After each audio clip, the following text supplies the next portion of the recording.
Hey everyone, it's DQ Reads. So I just wanted to do a quick little video about how to either get into reading or keep reading as a big part of your life and not get into reading slumps. It's something I see a lot of people getting into reading slumps, and it's something that I really never deal with myself, and I think it's because of how I treat reading, and well, we'll get into it in the tips. So here are my tips for how to get into reading and stay into reading. So my biggest thing, and I think about this for everyone, is my personal belief is that if you find a book that you thoroughly enjoy, you will love that book and you will love reading that book, and you will be able to find other books like it that you also read.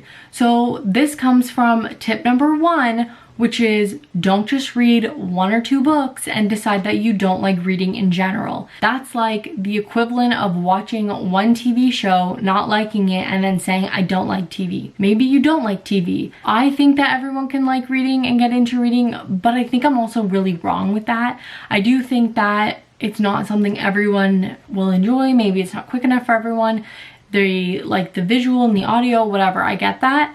But if you want to try to get into reading, this is really my tips for that. So I do think that if you were to find the right book, you would probably really enjoy it. And I'm sure if you could find one book you really enjoy reading, you're sure to find other books you really enjoy reading. But that being said, don't just pick up 1 or 2 books, read them, and then go, I don't like reading. Maybe you don't like reading, but I don't think you can say you don't like reading after reading a book you don't like. There are so many books that I've read that I could not stand. I don't abandon books because I have this weird loyalty thing with books. I don't want to talk about it. But even after reading a book that I hated, once I get through it, I'm excited to read my next book, and I'm excited and hopeful that I'm going to like it. So don't just pick up a book, read it, and say you don't like reading in general, because maybe that book just sucked, or maybe that book just sucked to you, and that's okay. That being said, find a book you like. So if you don't like learning about things, don't pick up a nonfiction book. If you love stories and dragons and fighting and whatever, pick maybe a fantasy genre and like read the back of books. See what the book is actually about. Some people don't do this because it's spoiling it, but I find if you're new to reading and you're not really sure what types of books you like, you might not know from just the title and the author if you might like it or not. So read the back of book. That actually also brings me to tip number 3. As an avid book reader, I don't really do this because I find they're a little bit too long and I don't like knowing this information before I read a book, but I'm also into books and I'd rather read a really crappy book than spoil anything in a book. And that is, read reviews of the book beforehand. Read them. Make sure you read non-spoiler ones if that's something that bothers you, but read them. I don't do this because I just don't like it. I don't like knowing anything about a book. I don't like hearing other people's opinions about a book before I read them either, because I find it sways my opinion too much. But if you're new to reading or you're having a slump or whatever and you're not really sure like what to pick up or whatever, read the reviews. See what's out there. See if other people liked it. If other people like it, you probably will like it too.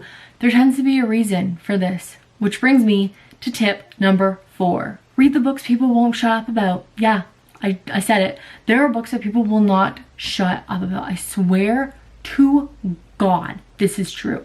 There are so many books out there where all you hear is people talking about this book. It's just this book, this book, this book, this author is amazing, this book, this book. And it's like, you know what? I'm gonna do it. I'm gonna read it and see what the hype is about. And 9 out of 10 times you see what the hype is about, you fall in love with the book too, and you just completed your entire life by reading this amazing book. That's right, the hate you give, I'm looking at you. Thank you. It was amazing. But yeah, read the books that people are constantly talking about, because honestly, there's usually a reason people are constantly talking about that, and that's because they're typically good, and they're typically good to the vast array of people. Tip number 5. Yeah, that's right. We're on number 5. Take your favorite form of fun or entertainment and turn it into reading books. By this, I mean don't replace it. For example, I don't mean if you love fishing, instead of fishing, go read a book. No. I mean, what do you love about fishing? Is it the calm? Is it the serenity? Maybe find the book that gives you that. Is it the excitement of potentially catching a fish? Is it the long journey? Maybe you just like the idea of fishing in general, that whole reeling out and fishing it in. I don't know why I chose fishing as an example. I know nothing about fishing, but doesn't matter, because if you find whatever form of entertainment and you find what you like about that entertainment, you can probably bring that and find that in books and reading. I know, sounds crazy. A good example for me is, although this didn't bring me into books and reading, it is what I love outside of books and reading, and it is what I love inside books and reading, and that is reality TV shows / TV shows that are centered around one family and just kind of go through their life. Now, this brings me into reading in the sense of a genre I like to call realistic fiction, which is, I've learned, not actually a genre at all and one I completely made up.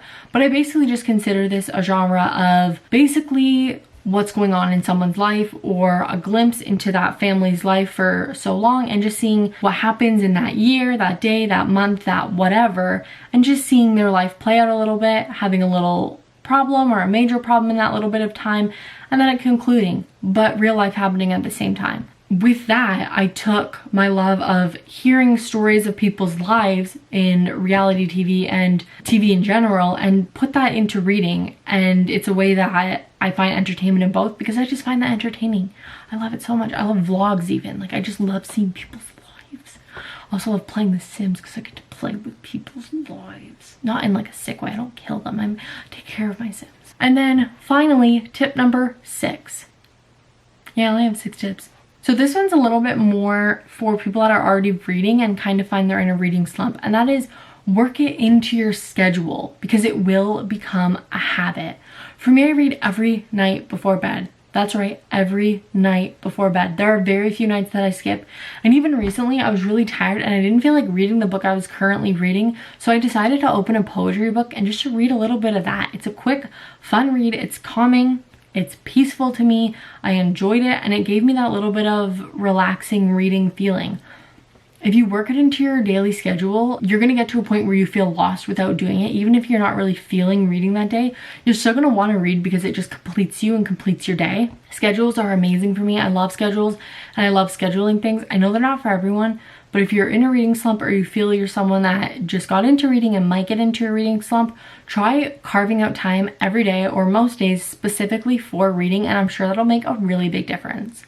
Thank you all so much for watching. I hope any of these tips helped you or inspired you in some way. Not sure how they would be inspiring, but maybe they are, I don't know. I put out videos every Monday and Wednesday. That's right, folks. I always forget to tell people that on my videos, but I do every Monday and every Wednesday. Check out videos I've already posted, as well as stay tuned for future videos. Remember to like this video and subscribe. Thank you so much for watching. Oh, and share it. Share it. Tell your friends. They'll love it. Yes, I have them written down. You mad about it? Okay.